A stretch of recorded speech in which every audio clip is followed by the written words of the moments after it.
fatherless.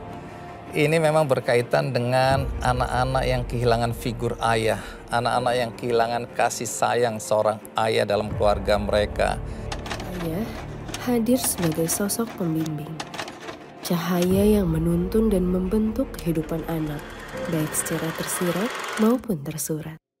Namun, apa yang terjadi jika cahaya itu redup atau padam? Ini adalah sebuah kisah tentang mereka yang tumbuh dengan merindukan sang cahaya, memaparkan pandangan dan cerita dari hati yang terus merindu. Melalui mata mereka yang ditinggalkan dan apa yang mereka rasakan dari ikatan yang mendalam ini, kami mengeksplorasi makna pengaruh seorang ayah. Nama aku Arda. Aku seorang ayah dan juga seorang konten kreator, umur 29 tahun. Dari dulu emang kalau ditanya, Arda cita-cita jadi apa? Jadi bapak gitu kan. Tapi bukan jadi bapak aku gitu ya, jadi bapak gitu, punya istri, punya anak. Yang pro ini mereka, oh iya ternyata yang bener tuh gini nih, bapak sama anak. Ini harusnya kayak gini, ini tuh harusnya nggak aneh. Tapi ada juga beberapa yang kontra yang merasa, nggak bisa nih bapak nyari nafkah aja, kerja aja gitu, nggak usah ngurus anak. Dan itu yang bikin aku juga kepancing untuk oke deh, cari tahu lebih dalam lagi sebenarnya peran ayah sama anak tuh harus gimana sih. Ada yang pro, ada yang mempertanyakan, is it real, is it all a setup gitu. Ada juga yang they feel like, oh this is what I needed as a kid dulu gitu. And ada juga yang merasa I cannot get this from my mom, from my dad. Jadi through your content, I'm very inspired to do so in the near future gitu. Jadi banyak variety of responses. Gimana caranya jadi bapak? Itu kita benar-benar ngarahin mereka, mendidik mereka, memberikan arahan untuk mereka tanpa harus sekedar udah lu kan udah gue biayain, udah gue nafkahin ya, lu usaha sendiri lah ngadepin dunia ya. Ibaratnya mungkin menurut aku idealnya gitu ya, kita tetap mengarahkan, tetap mendidik. Ini aku yang ngerasain dan mungkin teman-teman seangkatan aku lah gitu yang sekarang baru nikah atau baru punya anak. Kita bertanya-tanya, ini kita harus ngikutin generasi sebelumnya untuk yang sekarang, apa kita harus improve lagi dan segala macam. Tapi pada dasarnya kita kebanyakan gitu ya di angkatan aku sepakat bahwa ini harus bisa lebih baik lagi nih kita ke generasi bawah kita. Jadi itu sih yang jadi motivasi banget justru kitanya gitu. My parents itu both are workaholics. And I was raised with 2 nannies bareng sama my siblings and all. Until the point I think I practically kayak raised myself secara way of thinking and stuff. And I don't know, it made me feel empowered in a way, tapi it also made me feel so lonely. And I don't want Seiji to feel that way. Growing up, makanya aku selalu agak kontra sama orang yang bilang bahwa kayak gak usah terlalu gimana-gimana lah sama anaknya gitu. Like, I turned out fine, padahal dulunya orang tua aku is not so present and all. Well, yes, you can turn out fine because itu survival instinct manusia. That's human survival instincts. Kalau kita secara logika, dia anak-anak ini kan mereka nggak tahu dunia ini kerjanya gimana. Dia cuma tahu pokoknya orang terbaik di hidup gue tuh bapak sama ibu gue gitu. Gue seneng kalau misalnya gue lagi sama ayah dan sama ibu. Jadi ya menurut aku ngapain aja gitu, mau nyuci piring, mau nyapu, mau main, ya dia taunya oh gue lagi sama ayah gue nih, gue seneng gitu. Jadi yang penting bareng, kita hadir, pikiran kita nggak kemana-mana, lagi nggak pusingin apa-apa, dia juga akan merasa oke, gue lagi sama ayah gue gitu. And I don't know, I wish kayak a lot of kids out there they deserve an effort from their parents gitu sih. I think I'm gonna cry kalau ngomongin anak-anak lain, jangan. Sementara beberapa anak beruntung memiliki tangan penuntun, yang lainnya mungkin tidak seberuntung itu. Banyak dari mereka menjalani kehidupan dengan rasa kehilangan yang mendalam. meninggalkan kekosongan yang diciptakan oleh orang yang seharusnya menjadi acuan hidup, yang membantu membentuk identitas dan masa depan anak-anak mereka. Jadi sebenarnya aku tuh ditinggal sama ayahku karena penceraian sih, divorce orang tua aku. Kelas 5 SD deh. Kalau ditinggalkan gak yakin sih, cuman sosoknya ada, tapi perannya nggak pernah gue rinduin, jadi kayak ada orangnya, cuman ya udah gitu.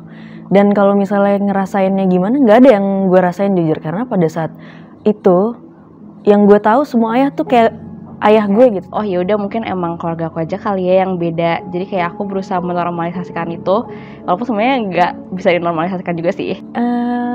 Dari dulu nggak pernah tahu kalau misalnya rasanya ada ayah tuh gimana. Jadi kayak nggak bisa ngerasain apa-apa sih jujur, nggak tahu. Intinya kayak oh papa ada, tapi ya udah gitu. Ada yang kurang pasti sih, ada yang hilang juga. Karena kan pas itu terjadi aku langsung pisah rumah ya. Jadi kayak aku nggak ketemu lagi, terus kayak aku nggak tahu kabarnya gimana. Jadi kayak ada yang hilang pasti, dan aku juga kayak oh gini ya rasanya ternyata kalau pisah orang tuanya gitu. Aku masih yang kayak ya udahlah, anak kecil orang tuanya kerja, ya udah gitu, gak ketemu setiap hari tuh kayak ya udah. Tapi semakin aku kayak bertumbuh dewasa, oh ternyata gini ya, kayak ternyata rasa kosongnya tuh ada banget lagi. Apalagi kalau misalnya udah gak bisa jalan-jalan bareng komplit gitu, gak ada ayah, kayak jadi gini rasanya gitu. Ada beberapa saat dimana kayak kangen nih gitu, pengen ketemu, cuman satu sisi kayak dianya nggak nyariin juga, ngapain ya gue ketemu gitu. Kalau misalnya kangen tuh gak tahu, karena emang dari dulu gak pernah aja punya peran ayah kayak gimana. Jadi gak bisa dibilang itu kangen, tapi penasaran rasanya tuh kayak gimana gitu. Biasanya aku bongkar-bongkar barang-barang lama aku lagi. Kayak aku kan udah pindah rumah berkali-kali ya. Terus barang-barang yang dulu-dulu tuh aku simpen semua. Dan ada yang kayak barang-barang dari ayah aku kasih. Karena tuh aku buka lihat kayak oh iya dulu dia pernah ngasih gue ini. Kangen ya, dia baik kayak gitu. Terus kayak sekarang udah gak bisa sebaik itu lagi. Jadi kayak ya udah. Gue tuh dulu waktu zaman TK ke SD itu selalu tidur bareng bertiga sama nyokap bokap. Paling gue pengen ngerasain itu sekali lagi sih, itu doang aja. Ketika gue nge-compare gitu ya, gue dengan yang lain yang tentunya mereka punya sosok ayah, itu beda banget. Keluarga itu adalah tempat didik pertama ya bagi semua kita. Ada ibu, biasanya keluarga terdiri dari ibu, ayah, dan anak gitu. Nah, ibu dan ayah itu punya perannya masing-masing gitu. Jadi kalau ibu itu lebih ke peran pengasuhan, tapi juga ayah itu juga punya peran. Kalau ayah lebih ke pendidik, lalu juga kepala keluarga gitu, lalu juga pelindung di dalam keluarga gitu. Nah, jadi ketika ayah atau ibu itu punya peran, maka itu akan berdampak buat perkembangan anak. Sebaliknya kalau misalnya salah satu peran itu hilang, maka juga akan berdampak juga secara psikologis dan perkembangan anak secara menyeluruh. Nggak ada yang lebih penting antara ibu dan ayah, dua-duanya penting. Tapi saat ini kita berbicara masalah peran ayah, sudah pasti penting. Banyak dampaknya gitu ya kalau misalnya peran ayah itu tidak ada gitu. Salah satunya adalah masalah sosial ya. Jadi anak-anak yang kehilangan sosok ayah itu dari beberapa penelitian menunjukkan bahwa seorang anak baik laki-laki atau perempuan itu kecenderungan untuk kesulitan untuk berinteraksi. Gue jadi avoidant. Gimana ya? Gue selalu menghindari gitu. Permasalahan tuh gue selalu menghindari gitu. Kalau bisa udahlah nggak usah dibahas, udah lupain aja. Tapi sebenarnya itu tuh jadi numpuk.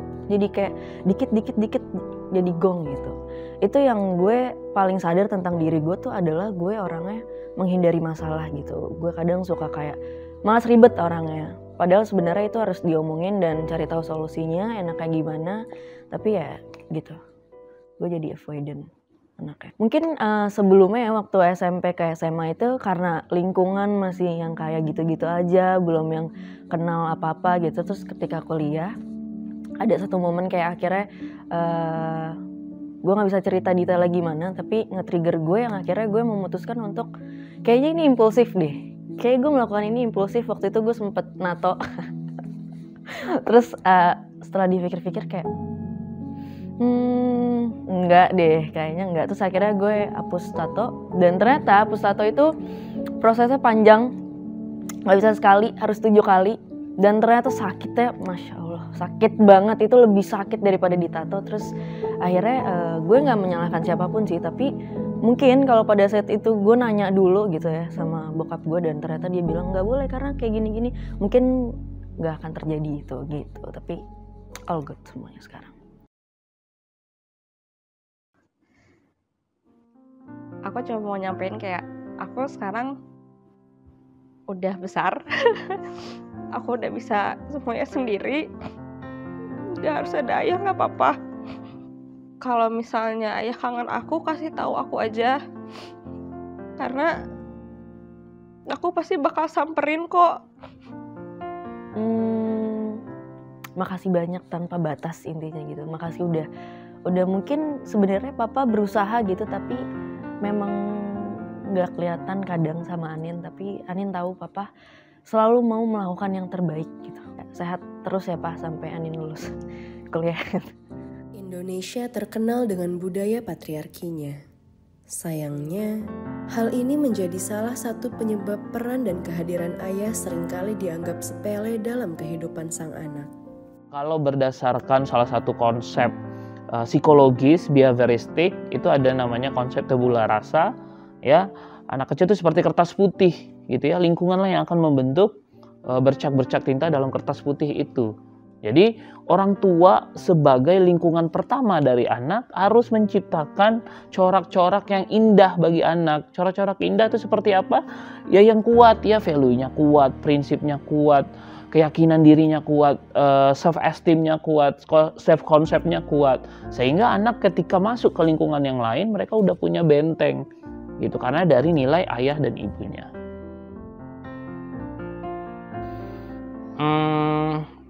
Dari yang aku rasain sih penting banget ya gitu.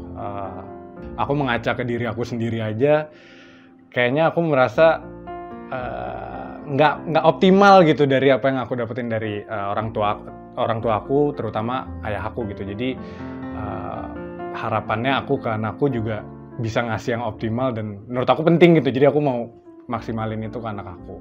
Aku pun sama ayah aku makin kesini juga kita makin sadar gitu bahwa iya ya, ternyata sekarang harusnya bisa lebih baik lagi, Aku pun hubungan sama ayah aku pun baru-baru ini aja benernya gitu. Karena dulu mungkin kita dapetnya dari ayah, kita dapat dari ayahnya dapat ayah terus, itu yang jadi kesulitan. Tapi makin kesini ya udah banyak sih sumber-sumber yang lebih mudah untuk kita cari informasinya ya gitu, dari internet, sosial media. Sekarang ustadz-ustadz, psikolog-psikolog juga udah komunikasinya udah enak gitu, jadi udah bisa menyesuaikan sama perkembangan zaman. Iya, I think milenial itu like I talk a lot sama yang sekarang sepantaran kita itu jadi parents.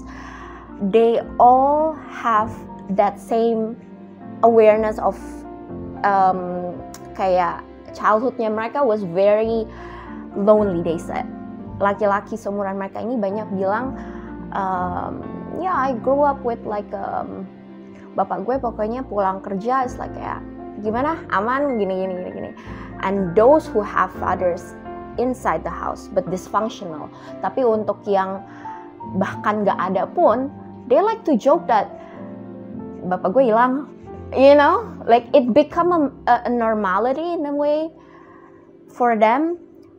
Sampai I think it traumatizes them so much that they're like, hell no, I don't want to do that to my kid. You know, these issues have been tried to tackle sama a lot of countries before us. Dan kayaknya kalau di sini tuh they're still trying their best. Menurutku kayak environment-nya juga di Indonesia ini belum terlalu mendukung untuk seorang bapak tuh untuk kayak fully present in a kid's life. Effortnya ada, tapi I think hasilnya belum maksimal. Maybe in Sage's generation it would be way different ya. Maybe, hopefully. Memahami dampak ketidakhadiran seorang ayah adalah perjalanan yang kompleks dan sangat personal. Setiap cerita, setiap pengalaman menjadi histori yang terkenang dalam memori, memperjelas dan mempertegas pentingnya kehadiran seorang ayah. Ketidakhadiran meninggalkan kekosongan. Kekosongan menorehkan luka yang mendalam di setiap insan. Luka itu mungkin kekal, namun bukan berarti menjadi penghancur kehidupan. Dengan orang yang tepat, dengan cinta yang tulus, bersamaan dengan waktu, maka suatu saat kita bisa melangkah maju dan berdamai dengan luka. Iri ada, tapi kayak nggak apa-apa. Lebih ke iri sih, walaupun iri nggak boleh ya. Cuman simple kayak misal cutting-cutting gitu, yang pada wisuda terus foto sama ayahnya gitu. Oke, mikir kayak itu satu hal yang nggak bisa aku dapet gitu. Jadi kadang aku sedih, cuman kayak iri juga, kayak didoain aja semoga ayahnya bisa baik-baik terus. Semoga dia bisa ngerasain kasih sayang ayahnya sampai dia gede nanti gitu.